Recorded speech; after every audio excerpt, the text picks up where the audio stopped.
नमस्कार। आज हम एक बहुत ही दिलचस्प किताब है, ईश्वर की परछाई, धर्म, सत्ता और मानवता का असली चेहरा, इसके कुछ जरूरी हिस्सों पर बात करेंगे। जी। हमारे पास जो अंश हैं वो कुछ बुनियादी सवाल उठाते हैं, जैसे ये ईश्वर और धर्म की सोच ही आई कहाँ से है, सत्ता के साथ इनका क्या रिश्ता रहा है, और हम सबके लिए मतलब मानवता के लिए इसके मायने क्या हैं। बिल्कुल। देखिए, यहाँ मकसद किसी की आस्था पर सवाल उठाना बिल्कुल नहीं है। बस इतिहास, साइकोलॉजी, समाज शास्त्र, इनके नजरिए से एक विश्लेषण करना है। हाँ, एक पड़ताल की तरह। हाँ, तो चलिए शुरू करते हैं।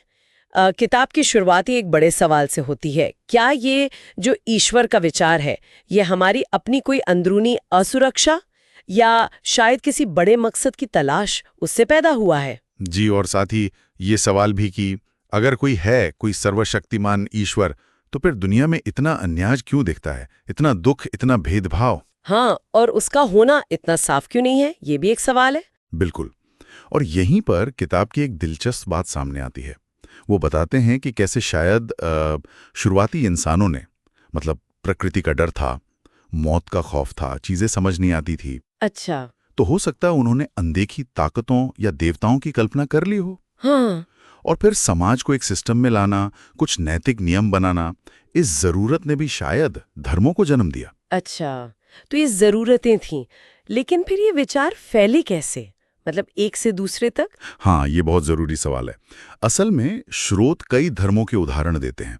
जैसे इस्लाम की बात करें तो ये कहा गया है कि एकेश्वरवाद यानी एक ईश्वर की सोच, इसने अरब कबीलों को जोड़ा तो जरूर, हाँ। लेकिन इसके फैलाव में फिर सैन्य ताकत, जिहाद की जो अवधारणा है, जिसे स्रोत संघर्ष या प्रयास के तौर पर देखते हैं, जी। और गैर मुसलमानों पर लगने वाला जिजिया कर, मतलब एक तरह का धार्मिक टैक्स, इनकी भूमिका को भी नकारा नहीं जा सकता। और उनका जो एक अनुशासित जीवन जीने का तरीका है, शरिया कानून। बिल्कुल, उसने भी इसे मजबूती दी।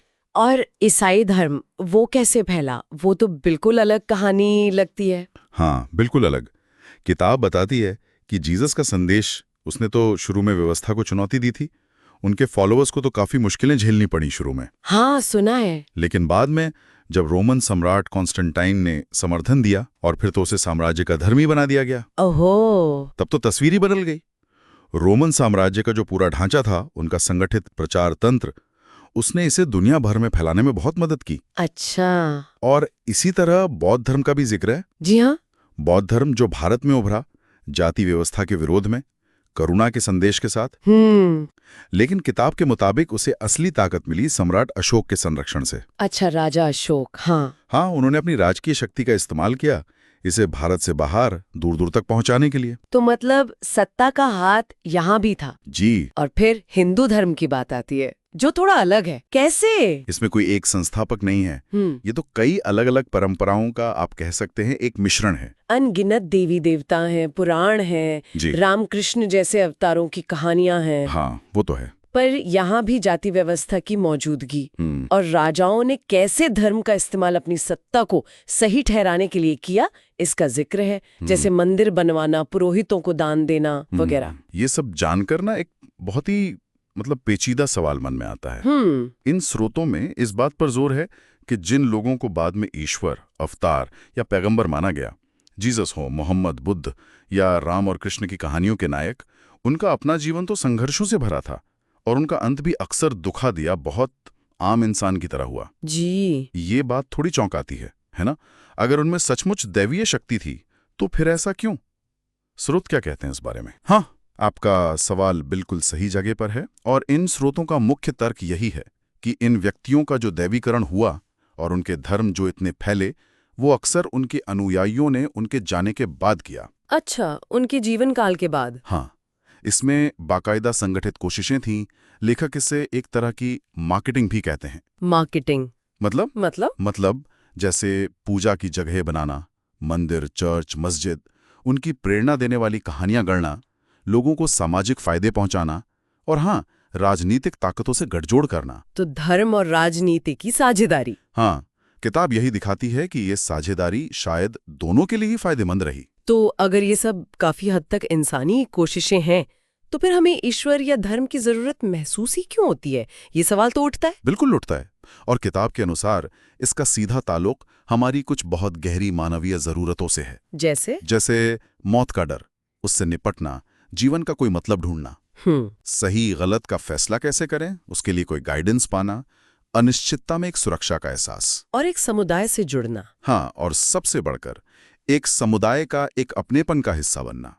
ये जरूरतें बहुत असली हैं। और यहीं से एक और बड़ा सवाल खड़ा होता है जिस पर किताब ध्यान दिलाती है, क्या धर्म के बिना भी इंसानियत चल सकती है, फल फूल सकती है? जी। क्या नैतिकता, जीवन का उद्देश्य, आपसी जुड़ाव, ये सब सिर्फ इंसानी हमदर्दी, तर्क, कला, विज्ञान, रिश्तों से नहीं मिल सकता? हाँ, ये विश्लेषण इसी संभावना की ओर इशारा करता है। शायद तब धर्म के नाम पे जो टकराव होते हैं वो कम हो सकते हैं। तो इन सारी बातों का निचोड़ क्या निकलता है? स्रोत हमें किस सोच के साथ छोड़ते हैं? वो एक सवाल पूछते हैं अंत में, क्या असली धर्म सिर्फ मानवता ही है? मानवता मतलब करुणा, बराबरी, विवेक, इन मूल्यों पर चलना। हाँ, क्या यही सबसे बड़ा धर्म है? और किताब एक आखिरी विचार देती है। वो कहती है कि हो सकता है असली पवित्रता या दिव्यता किसी बाहरी ईश्वर में न हो, बल्कि हमारे अपने अंदर जो सबसे अच्छे मानवीय गुण हैं, प्यार, दया, साहस, शायद वो दिव्यता वहीं बसती हो। ये एक ऐसा नुक्ता है जिस पे वाकई इस चर्चा के बाद भी सोचा जा सकता है। बिल्कुल, सोचने के लिए एक अहम बिंदु